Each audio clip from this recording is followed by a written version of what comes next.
Hey, it's News from Heaven. Today we are talking about British Royal Society spirits discussing an angel-generated bird.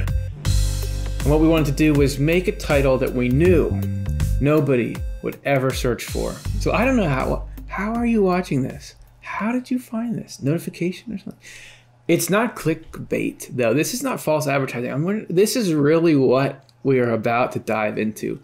A mid-1700s description of that very thing. And it's not just trivia, because it is a discussion of the fundamental nature of life and whether or not the physical landscape, lifescape you see in front of you is where life comes from, or is it just a tool in the hands of the Spirit? That's what we're talking about here. And that kind of stuff is important to us as we try to find our way out of the maze of the mind. That if we're ever going to say, look, right now, it's this mix, it's this mass of things that seem productive and helpful and loving and are for me, and then there's all this other stuff, worries and critiques and everything that drags us down. How are we ever going to navigate this? Well, you got to get a picture of how life works, and then you can find out which propositions, as they're coming into our mind all the time, jive with reality and which don't. And that learning even goes on in the life after death, because this is Swedenborg checking out this conversation where these two guys who have since moved into that world are very much still trying to figure out the nature of things. So this is from Divine Love and Wisdom, 344. You can download this book for free, follow along, or read around, or whatever you want to do. It's your world. I'm just living in it. In the spiritual world, speaking of worlds. So this is Swedenborg able to travel, his consciousness able to observe the spiritual world while he still inhabited a physical body, an out-of-body experience, you could say. We all have a spirit that is capable of residing in that world, but for most of us, we're forcibly forced to be tuned in to the physical side of it. So the spiritual capabilities are dormant because we're trying to navigate life in this world. Swedenborg, and you see other people talking about doing this, had it so that he could access both. And the good news about that is when you can access both, you can learn things, and then we can metabolize them here as people who are maybe a little more tied to what we see around us in the physical world. But it's not that, but you can learn. You can learn quite a lot about what's going on here and why.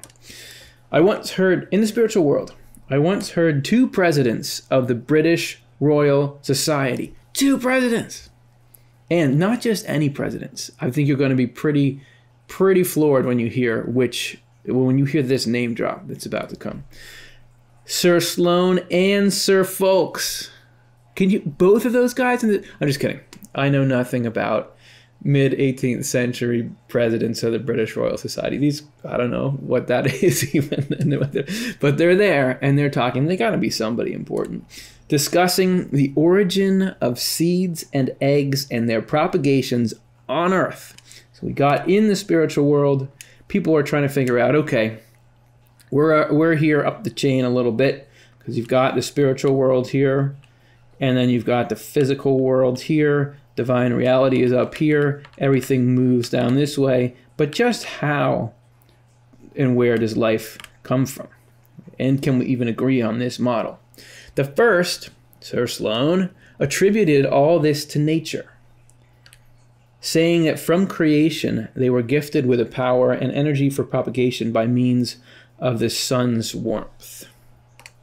So nature doesn't mean ecosystems and trees and animals. We're talking about the physical world. It seems like both of these guys are theists to an extent, although what Sir Sloane is describing sounds a bit like materialism, and that's probably not the right philosophical term, but the idea that the physical reality is all that there is, even though they're in the spiritual world. According to Swedenborg, you can still get in that mindset if you held it on Earth. But he's saying from creation, so maybe that's the acknowledgement, because back then, I think even a lot of scientific institutions, you still either had to pay lip service or acknowledge the idea of a creator in a way I think that was more prevalent than it is today. But I think today you'd be having this same argument with just total materialistic worldview materialist, reductionist worldview, and then a theistic worldview, spiritual worldish worldview, saying they were gifted with the power and energy for propagation by means of the sun's warmth. So somehow the energy for all this stuff it's physical. Like life is physical. It's a biochemical process. They probably didn't even know that word back then. Look how much smarter I am than these two presidents. But man, am I spending too long on this. The point is, Sir Sloane is saying it's all physical. Everything comes from the physical. The second said that this force was continually coming from God the Creator into nature. So here you have the map, the beautiful, beautiful map I've drawn here, that it's not that the physical world is somehow energizing itself like a little battery, but it's more like it's plugged into the wall, and the wall being, of course, the Lord God of the universe. To resolve the disagreement, you still got to be taught by means, right? It's not just like, wrong, here's the idea stamp into your head. You still get brought through this process. Sir Sloane was shown, and here's where we get weirder than we ever thought, even though we're already in the spiritual world talking about the physical world. And Sir Sloane was shown, hey, Dr. Seuss, a lovely bird. Here's that bird everyone's been looking for. And told to examine it closely to see whether it was at all different from similar birds on Earth. So Sloane's got a bird in his hand and said, look, is this a bird? We're talking about life. Is this part of life? Is this a bird? He held it in his hand and examined it carefully and said that there was no difference. Yeah, this is a bird. And also, he's probably pretty pumped to be able to hold. How often do you hold a bird in your hand? He said, look, this is a bird. It's got feathers. It's got parts. This is not some representation of a bird. This is a full-on bird. Okay, buckle your seatbelts. He knew that it, meaning the bird, was simply the feeling of a particular angel that was being portrayed outwardly as a bird, and that it would vanish or go out of existence along with that feeling, which then happened. Which brings us to what could be flying under the radar as one of the most meaningful concepts in the Swedenborg thing. That's a pretty extreme statement. I don't know whether I want to stand by it or not, but let's just unpack it a little bit. If you have like a gingerbread type human being. So, everything comes from the Lord. I think we say that all the time, but it's always true. And I always draw the Lord as a son, which has a lot of Swedenborgian backing to it. But Swedenborg also says that humanness itself is really it's not us. We're not the first instance of that God is human. And we are a derivative of that. So we kind of are a copy of the Lord's essence, and like a full representation of it. And within that, all the stuff that streams into us has life. We're talking about the origins of life. All the stuff that streams into us from God, meaning our life, our ability to see and process things and feel and do everything that we consider alive, and to feel, in this case, even our thoughts and feelings, although they can come from a circuitous route because they're sort of messed up along the way. In essence, everything that goes on psychologically, emotionally for us is coming out of God and is coming from the single source of life. This is the only place life comes from. So, and that is true for all of life. So not just human beings, but let's say, for example, birds. That their life, if they're alive, which is what we're trying to prove to Sir Sloane right now, that's coming out of the Lord. That is the Lord's life in them. It's the Lord's life in us. And even the things coming through us. So these angels that have this particular feeling in this case, how would you, what is a feeling? What is the essence? If you had to have a visualized picture of a feeling, what would it be? Is it like a bright cloud? Is it a pulse of energy or something? What is it? According to Swedenborg, this particular angel's feeling manifested, which remember, it's not even the angel's feeling in the first place. It's the Lord's feeling coming through this angel, that manifested. Like if you could see it, it was a bird. So like the Lord's love and wisdom that went into that angel comes out as a bird. All life, it's sort of like human beings are like a prism. And I don't know if like the stuff that's going on inside this bird, its desires and the things that motivate its action, whether they could be represented as, a microbe or something like, I don't know. I don't know how that works. He never mentions it. But here you have like human beings being like a sort of table of contents or an index where the Lord's life comes out. And so here you have represented this good feeling, which is this peace of God coming through this root, represented as a bird. And not just represented, but embodied, just like we are an embodied. Like this is the actual feeling itself, is this bird in the spiritual world. Are you still watching? Amazing. Amazing. And so once this was cut off, Sloane was not able to understand or access this anymore, so the bird was gone. But he saw, like, look, that full form, everything about it came through this root. This experience, so what does this do for Sloane? This experience convinced Sir Sloane that nature contributed nothing whatever to the propagation of plants and animals. Again, nature meaning physical material, unless I don't get that. I'm pretty sure that's what he's talking about. Physical material. So the different atoms that we're all made up of here.